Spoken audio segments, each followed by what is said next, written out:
नमस्कार। चक्षुदर्शी के इस अंक में आपका बहुत बहुत स्वागत है। और इस अंक में हम बात न युद्ध की करेंगे, न सीज फायर की करेंगे, न अमेरिका की करेंगे। आज हम बात करेंगे भारत के 52वें मुख्य न्यायाधीश की। 52वें मुख्य न्यायाधीश बनाए गए हैं हमारे देश के बहुत वरिष्ठ न्यायमूर्ति जस्टिस B.R. गवई।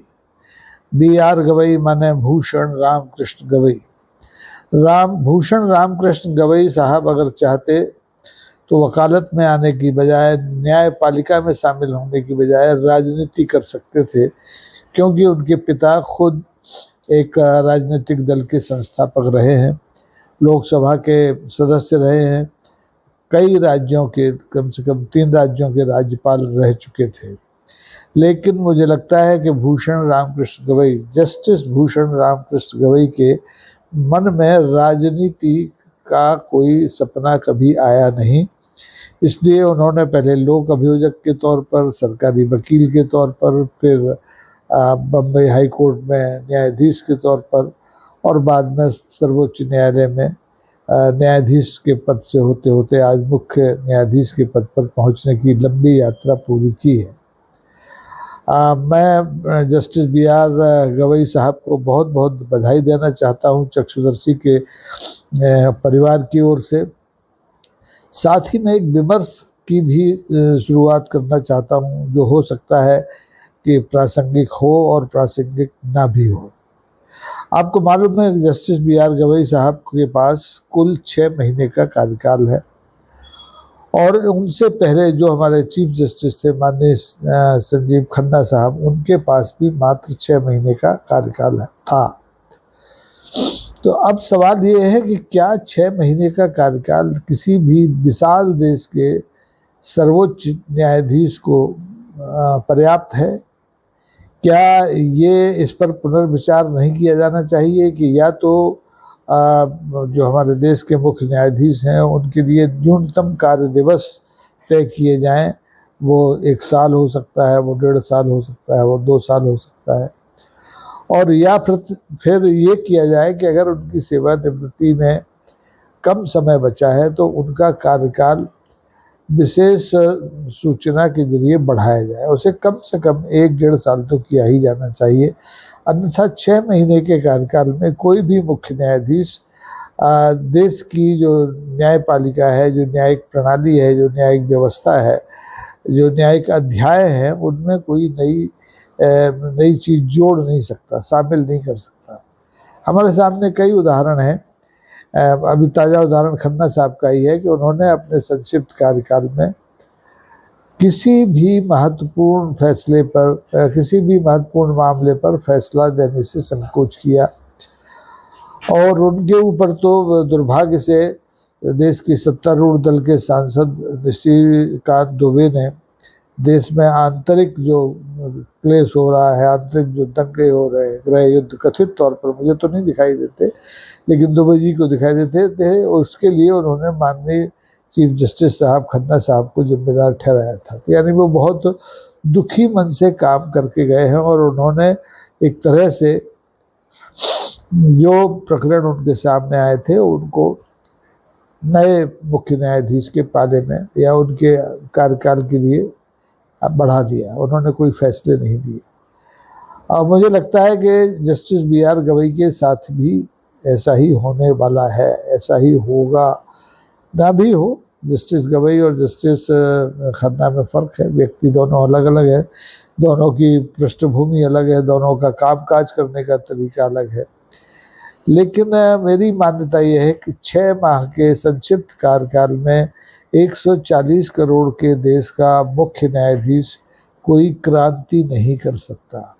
उसके लिए या तो उसका कार्यकाल बढ़ाया जाए, और या फिर उसे इसी समकक्ष पद पर रखते हुए, मुख्य न्यायाधीश का ओहदा देते हुए किसी दूसरी जिम्मेदारी सौंप दी जाए, और उनके बाद जो भी न्यायाधीश कतार में है, जिनके पास सेवा काल कम से कम 1 साल और अधिकतम 3 साल है, उनको मुख्य न्यायाधीश के पद पर नियुक्त किया जाए। ये मेरा व्यक्तिगत मत है। ऐसी कोई व्यवस्था अभी तक तो भारत की सरकार में, भारत की न्यायपालिका में नहीं है।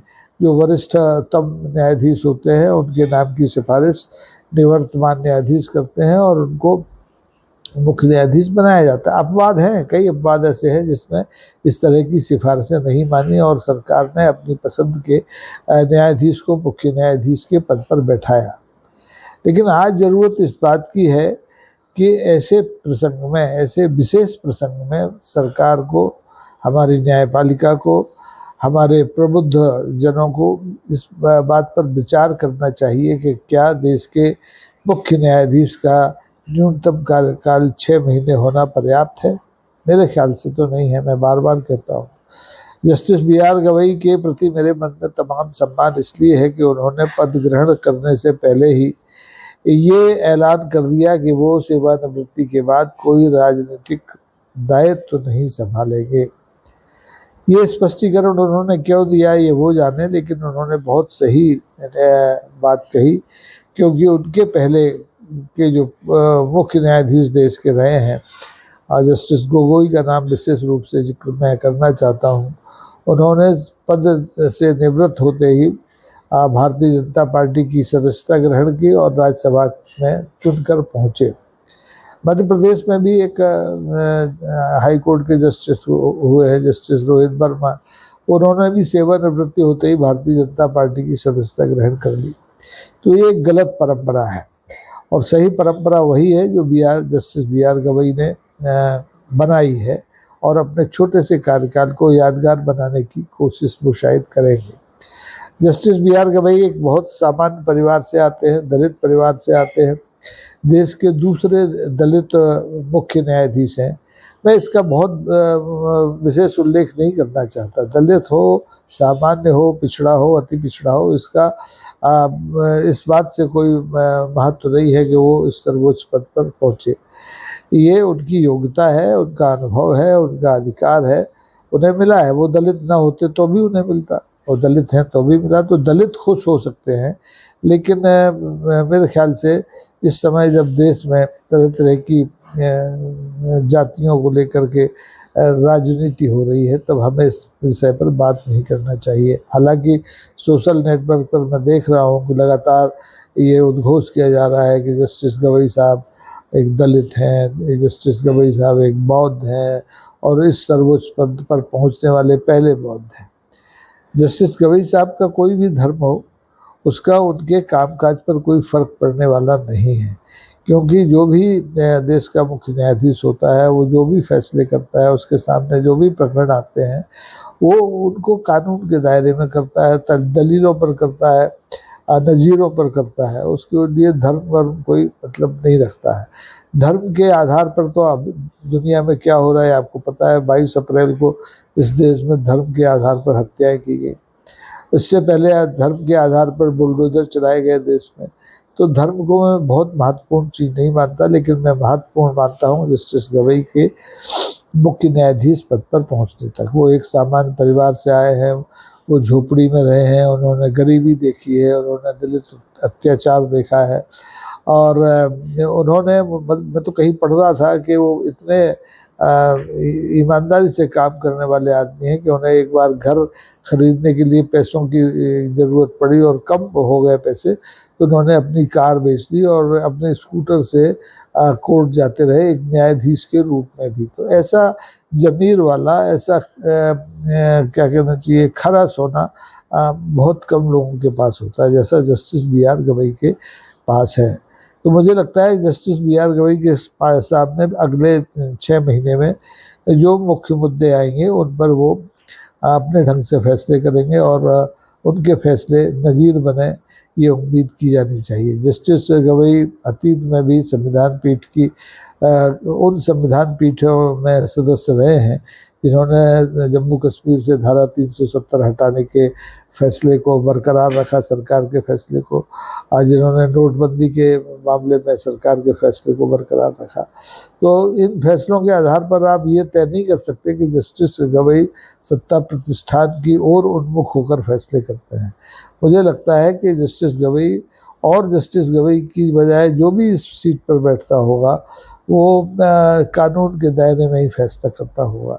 उसकी राजनीतिक प्रतिबद्धताएं, राजनीतिक सोच हो सकती हैं, लेकिन उनके फैसलों पर इनका असर शायद ही पड़ता हो, और पड़ा भी हो तो कह नहीं सकते, उसको इसके लिए शोध होने चाहिए।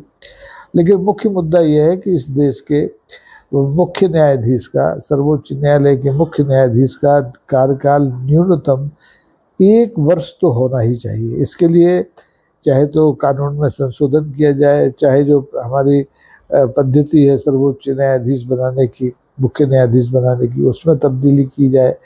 सरकार चाहे तो कम कार्यकाल वाले मुख्य न्यायाधीश को किसी दूसरी जिम्मेदारी को दे करके उसका सम्मान बरकरार रख सकती है, उसे 6 महीने का अध्ययन अवकाश दे सकती है, उसे घर बैठे उसका वेतन, उसकी सहूलियतें दे सकती है, उसके अनुभवों का लाभ दूसरे ढंग से ले सकती है।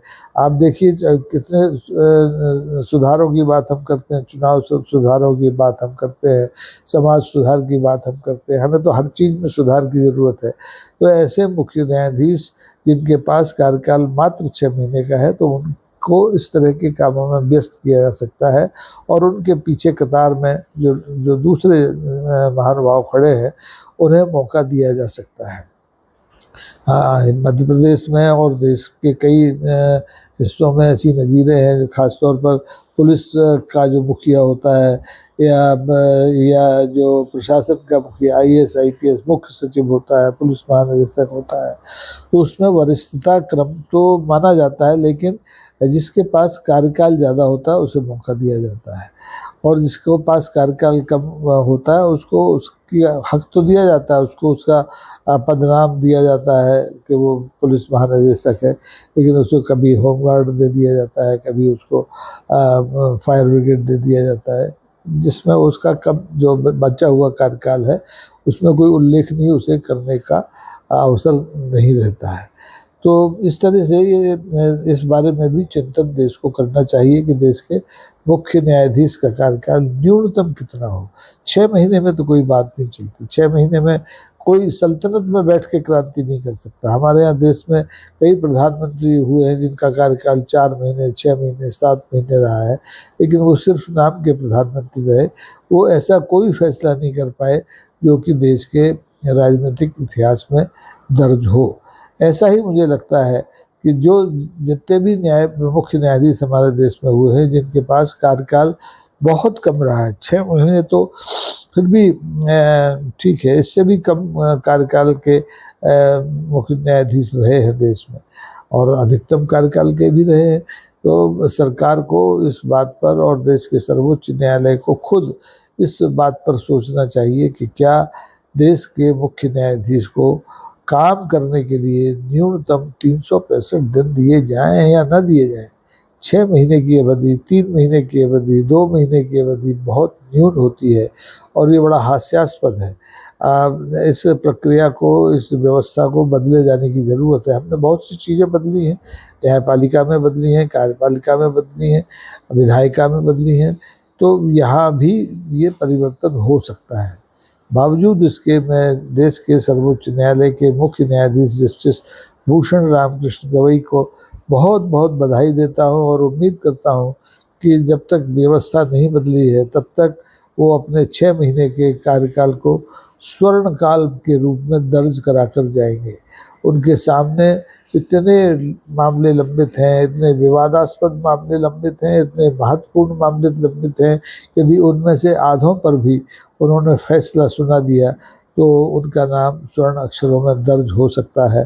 अन्यथा वे भी, जैसे हमारे निवर्तमान जो मुख्य न्यायाधीश थे संजीव खन्ना साहब, उनकी तरह भारी मन से इस पद से विदा होंगे, लांछन लेकर के विदा होंगे। उनके ऊपर तो कितना बड़ा आरोप लगाया गया, लेकिन उनकी दरियादिली देखिए। इन्होंने निशिकांत दुबे के खिलाफ कोई फैसला नहीं दिया, कोई सज़ा नहीं सुनाई, सिवाय डांट डपट के। एक संरक्षक के तौर पर कोई भी मुख्य न्यायाधीश यही कर सकता है, लेकिन मुझे लगता है कि इस तरह की घटनाओं की अनदेखी करना भी ठीक नहीं है। ये उदारता हो सकती है, लेकिन इससे गलत उदाहरण भी बनते हैं। अगर दोषी को दंड न दिया जाए तो अपराध करने वालों की संख्या बढ़ जाती है। मुझे उम्मीद है कि नए चीफ जस्टिस श्रीमान भूषण रामकृष्ण गवई साहब इस दिशा में कुछ नया करके जाएंगे। 6 महीने का समय वैसे बहुत कम है, लेकिन अगर कोई करना ही चाहे, कोई संकल्प हो जाए तो कुछ भी कर सकता है। अभी हाल में ही आपने देखा कि हमारे देश ने आतंकवाद के खिलाफ कार्रवाई की, ऑपरेशन सिंदूर चलाया, 3 दिन में ही खेल कर दिया। तो 6 महीने तो बहुत होते हैं। तो हमें उम्मीद करना चाहिए कि जस्टिस गवई साहब अगले 6 महीने में ऐसा कोई ऑपरेशन चलाएंगे जिससे कि भारत की न्यायपालिका में आमूल चूल परिवर्तन परिलक्षित हो। बहुत बहुत धन्यवाद आप सबको और जस्टिस गवई साहब को। मुझे उम्मीद है कि आज का ये एपिसोड आपको पसंद आएगा। आपसे आशा है कि आप इसे लाइक करेंगे, शेयर करेंगे और सब्सक्राइब भी करेंगे, ताकि ये परिवार और भी आगे बढ़ सके। धन्यवाद, नमस्कार।